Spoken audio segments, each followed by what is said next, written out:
Cette vidéo, je l'ai réservée pour satisfaire la demande de certains étudiants de la deuxième année de classe prépa.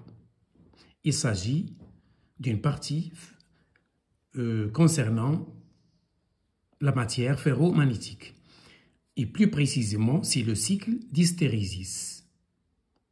Le cycle d'hystérésis, l'air et l'énergie. La relation entre l'air de ce cycle et l'énergie magnétique. Je commence comme d'habitude par un petit rappel. Les propriétés magnétiques de la matière. Dans le cas le plus général, les électrons autour du noyau, des atomes de la matière, possèdent des moments magnétiques orbitaux et des moments magnétiques de spin. On a déjà signalé ça dans une vidéo précédente. Donc, le moment global atomique, le moment d'un atome, c'est une grande vectorielle, c'est la somme de tous les moments orbitaux plus la somme de tous les moments de spin. Ça, c'est le cas le plus général. Voir la vidéo précédente. Je rappelle que l'aimantation, grand M, c'est le moment magnétique par unité de volume d'étau. Donc, un certain nombre de moments magnétiques dans un petit volume d'étau de la matière. Ce rapport, c'est l'aimantation. C'est le vecteur grand M. Voici une substance ferromagnétique, un matériau ferromagnétique, un volume élémentaire d'étau ou bien dV. Je n'ai pas noté dV pour ne pas faire l'ambiguïté avec la vitesse. Ça, c'est le vecteur aimantation.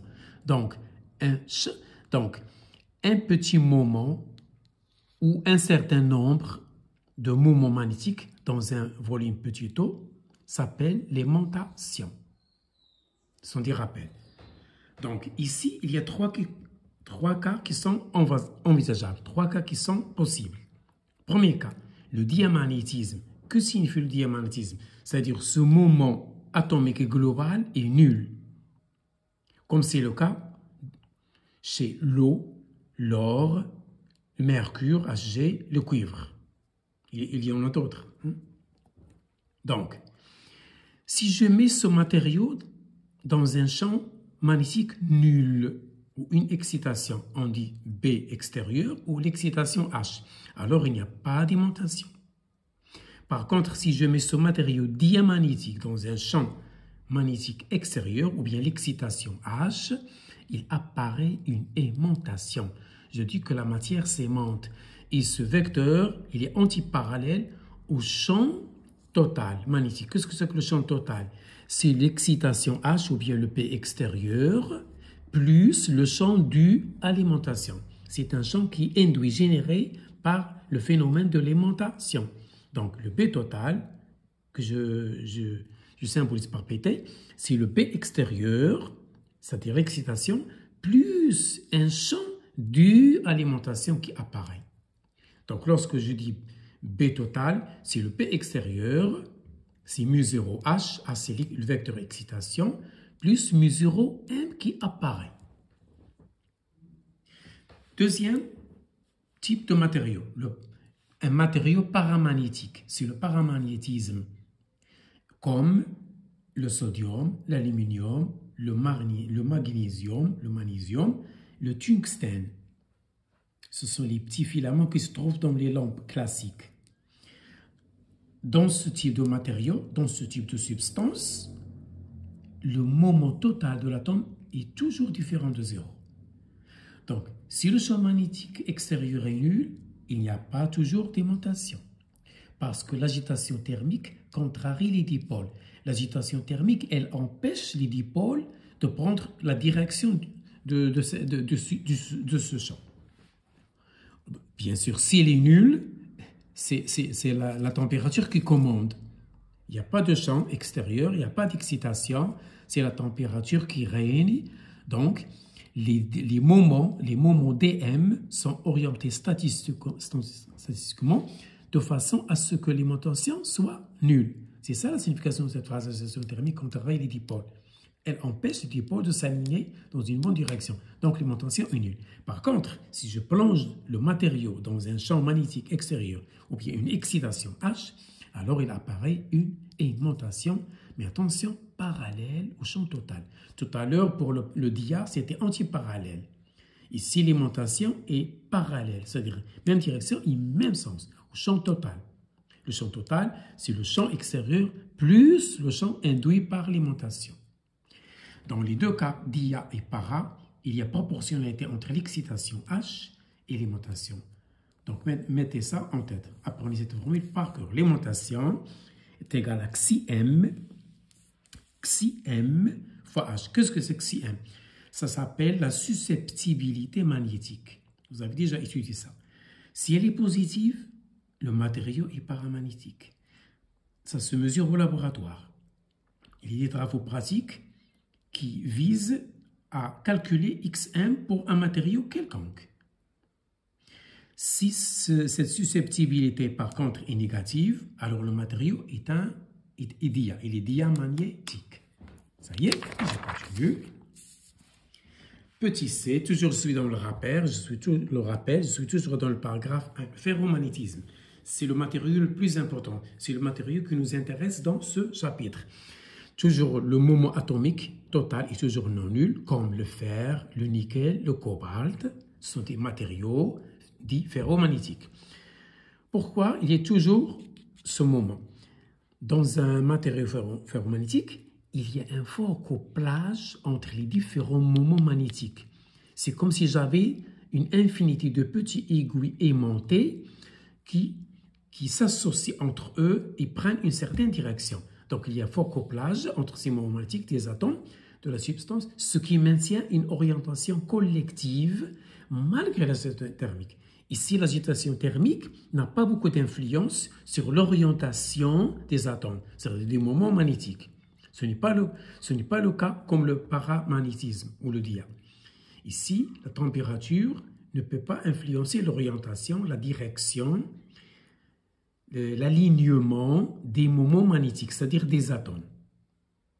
Mais attention, pourvu que la température ne soit pas trop élevée. Alors, donc pour le matériau ferromagnétique, même si le champ extérieur est nul, même en l'absence de champ d'excitation extérieure, il y a quand même une aimantation M non nulle. Ça s'appelle l'aimantation rémanente, c'est-à-dire qui est toujours là, persistante, durable. Et le corps est un aimant permanent. Ça, c'est pour le rappel. Deuxième paragraphe de ce chapitre, c'est le cycle d'hystérésis. Qu'est-ce que c'est que par définition ce fameux cycle? C'est la courbe représentative de la fonction B extérieur en fonction de B total, ou bien B extérieur en fonction de l'aimantation, parce que le B total, il a un lien avec l'aimantation. Donc voilà, le B extérieur, c'est mesure H, donc B extérieur ou bien excitation, c'est la même chose. Ça s'appelle le champ aimantant. Donc l'excitation H et le B extérieur sont liés par cette formule. Ça, c'est dans le cours. Alors que P total, c'est bien sûr mu 0 H plus mu 0 M, c'est le champ dû à l'aimantation. Donc, j'ai un tore, par exemple, une matière ferromagnétique, et j'enrobe une bobine, un fil se forme de spire. Par exemple, ici j'ai schématisé un spire et j'ai fait circuler un courant alternatif, petit i alternatif, dans ces bobines. Alors le courant circule dans ces bobines circulaires. C, c'est le contour du tore. Tau, c'est le volume. S, c'est la section. Ce n'est pas seconde, c'est section. C'est cette surface. Voilà, c'est ça le tore. Donc, je fais circuler un courant électrique sinusoïdal qui a cette forme. Je fais ce rappel. Donc, si le courant est sinusoïdal, alors le champ généré est aussi sinusoïdal. Il a cette forme, une valeur maximale et un cos, ou bien un signe.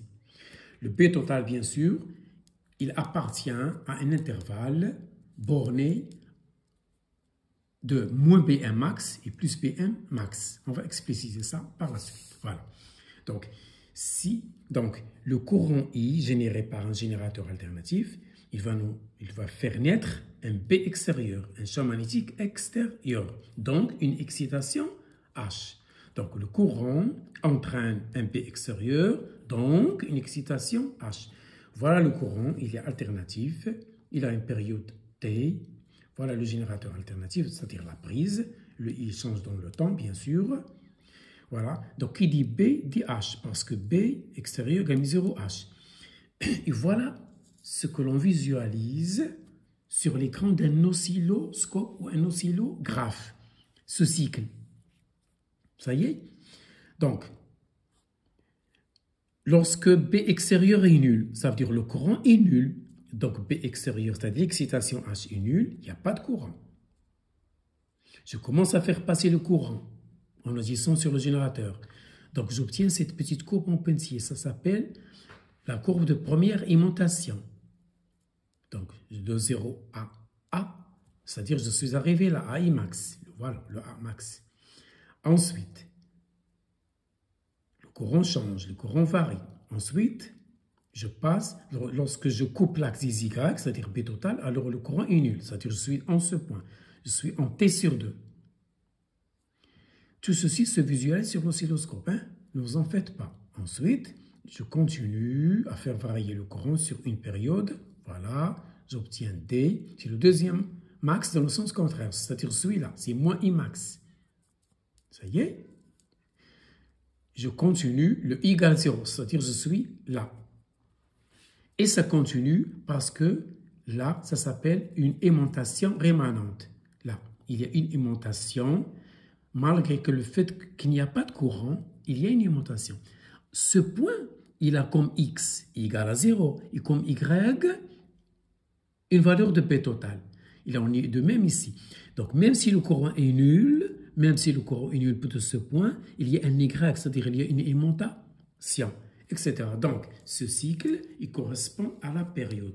Voilà la bijection, voilà l'analogie entre ce courant alternatif et ce cycle dit d'hystérésis. Bien sûr, la variable, c'est B extérieur et le Y, c'est B total. Donc, je fais faire varier le X qui est B extérieur en agissant sur le générateur et je visualise sur l'écran d'un oscillo la variation de B total. Et ce cycle obtenu, vous le voyez comme ça, scintillant sur l'écran, c'est le cycle d'hystérésis. Voilà, voilà ici un peu agrandi. Ça y est. Donc, ici, il n'y a pas d'aimantation. Parce que, qui représente M? C'est l'axe des Y. C'est-à-dire, ce point, il n'a pas de Y. Il n'a pas de Y, ça veut dire qu'il n'a pas de M. Donc, tous les points qui sont C et F n'ont pas d'aimantation. Ça veut dire qu'ils n'ont pas de Y, parce que l'aimantation figure dans l'axe des Y. Et le maximum en A, c'est plus B max.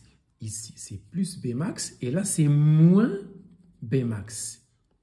Donc, ici, il y a saturation. Que signifie saturation?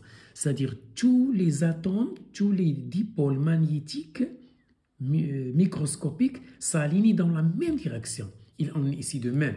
Donc, ici, il y a un ordre total dans le monde microscopique. C'est-à-dire, c'est comme si vous avez de centaines de petits aiguilles aimantées qui s'alignent dans la même direction. La même chose ici. Donc, il y a ici saturation. Il y a ici saturation dans l'alignement des petits mouvements magnétiques. C'est le monde microscopique, c'est le monde atomique. OB, que signifie OB? OB, ça s'appelle l'aimantation rémanente. Ici. Oui, OB. OB, ou bien OE, c'est la même chose.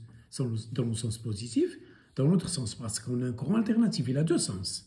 Ça y est, donc OP, c'est l'aimantation rémanente. C'est-à-dire, elle résiste malgré que le I soit nul. OC, c'est le champ coercitif. C'est-à-dire, il est toujours là. Vous ne pouvez pas l'empêcher. Il est coercitif. OC, ça s'appelle le champ coercitif. Ça veut dire, vous ne pouvez pas l'annuler. Il est là. Il est astreignant. Il est contraignant. Ça y est, ça c'est pour le cycle. N'oubliez pas que P c'est mesure H. Le Y, c'est mesure H plus M. C'est ça le cycle d'hystérésis, donc de saturation. C'est-à-dire il y a un bon ordre ici statistiquement. Ça y est, voilà. Donc en C et F, des ordres dans l'orientation, les dipôles magnétiques. Statistiquement, l'alimentation est nulle. Voilà un petit schéma. En A et D, tous les moments magnétiques prennent la même direction. Voilà, ici, bien aligné. Donc, le paragraphe qui est intéressant, il est là. Les pertes d'énergie par hystérésis. Parce que la matière ou bien le matériau ferromagnétique, il s'échauffe. Parce qu'il y a un courant qui passe dans les bobines.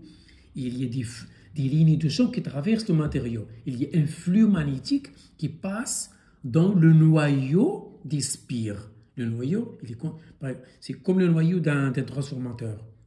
Le fer doux ou bien le fer dur. Donc, il y a des lignes de champ, il y a un flux, donc ça commence à s'échauffer. Donc, à un instant delta t, le petit travail élémentaire, l'énergie élémentaire qui passe dans le matériau, c'est le nombre de spires fois I delta phi. Vous avez déjà appris ça. L'énergie est proportionnelle au flux. Ça, c'est le courant. Bien sûr, je prends la valeur efficace. Et le nombre de spires. Flux de P à travers les spires. Voilà, ici. Donc, c'est le volume. S, c'est l'action. C, c'est le contour. D'après le théorème d'Ampère, la circulation de H, c'est I fois N de H. C'est I fois le nombre de spires. Le flux, par définition, c'est la surface, c'est le produit scalaire de B fois S, le flux de B. Donc, un flux élémentaire, c'est un champ élémentaire fois S, parce que S, il ne change pas. Je ne peux pas déformer les spires. Voilà pourquoi je n'ai pas noté delta S.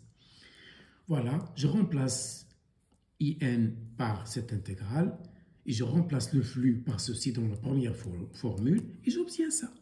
Voilà l'énergie à un instant delta T perdue dans le noyau qui traverse les spires. Donc, voilà, je fais ces calculs.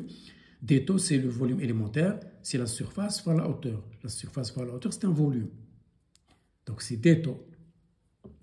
Puisque ça ne dépend pas de taux, H et delta P, je peux les faire sortir. Il me reste intégrale de dτ, c'est τ. Donc, cette formule, il faut la mettre en tête, c'est l'énergie, bien sûr magnétique, fournie au matériau comme B varie de delta B. C'est l'énergie élémentaire delta W fournie au matériau par une petite variation infinitésimale du champ magnétique B. C'est très important. Donc, c'est le volume. Le volume de qui? Du tore. Ça y est. Et je passe à la suite et on va terminer. Donc, au cours du cycle d'hystérésis, l'énergie perdue dans le matériau ferromagnétique est... Maintenant, je passe à l'intégration de l'équation de tout à l'heure. C'est delta W, c'est l'intégrale sur le cycle. J'intègre sur un cycle. Et c'est périodique. Pour chaque cycle, il y a cette énergie. Donc, je fais sortir le taux, j'obtiens ça. Donc, H delta P ou bien B delta H, c'est une surface élémentaire. Regardez ce schéma. La largeur fois la hauteur, ou bien la hauteur fois la largeur, c'est la même chose. Donc sur le cycle. Tau, c'est l'intégrale de SdL, c'est le volume. Le volume du tore. Cette intégrale, c'est l'air du cycle que je note SC, d'hystérésis. Donc la surface, l'air du cycle, c'est SC, c'est cette intégrale. Donc finalement, voilà, le SC, c'est l'intégrale de BdH, c'est l'intégrale de HdP, c'est l'air du cycle. Pour un peu de précision. Ça y est, le B delta H, c'est une petite surface du cycle élémentaire. B delta H, c'est surface petite. D'où l'énergie magnétique perdue, c'est ça ce qui nous intéresse, c'est ça le but, par cycle est proportionnelle à l'aire du cycle. Voilà la formule que l'on veut démontrer. Voilà, la variation de l'énergie égale le volume fois SC avec tau, c'est ça. Des remarques et je termine. Pour un fer doux, le cycle est petit. Pour un fer dur, le cycle est un peu plus large. À la fin de chaque cycle, l'état du matériau est le même. Voir application pour le traitement de cellules cancéreuses et de tumeurs, c'est la nanothérapie. Je rappelle que 1 nano, c'est 10 moins 9. 1 nano de quelque chose, c'est 10 moins 9. Et je termine par ce petit graphe. C'est toujours dans les remarques. Ceci, c'est supplémentaire. Hein? Vous pouvez ne pas le lire. Remarque. La perméabilité magnétique absolue, c'est celle du vide fois la perméabilité relative, c'est-à-dire mu égale mu0 fois 1 plus xi1. Vous avez ça dans le cours. Donc 1 plus xi1, c'est la perméabilité relative. Ça, c'est le vide. Ça, c'est absolu. Pour le vide, c'est 4 pi 10 moins 7. C'est la perméabilité magnétique du vide. La susceptibilité, xi_m s'appelle la susceptibilité magnétique. Mu, c'est la perméabilité. Il ne faut pas les confondre. Xi_m n'a pas d'unité. Pour le carbone, c'est un négatif, moins 2,1 10 moins 5. Pour l'eau, c'est moins 1,5 10 moins 5. Pour l'aluminium, c'est 2,2 10 moins 5. Pour le fer, c'est 200 000. Attention. Donc voilà, j'ai oublié un petit n ici. La nanothérapie utilise les mêmes médicaments que la chimio, mais ceux-ci, c'est-à-dire les médicaments, seraient administrés par de petits robots. Ce sont les moments magnétiques des atomes. Ce sont les nanodispositifs qui ciblent les cellules malades sans faire de dégâts aux autres cellules avoisinantes. Voilà l'une des principales applications. Voilà pour aujourd'hui.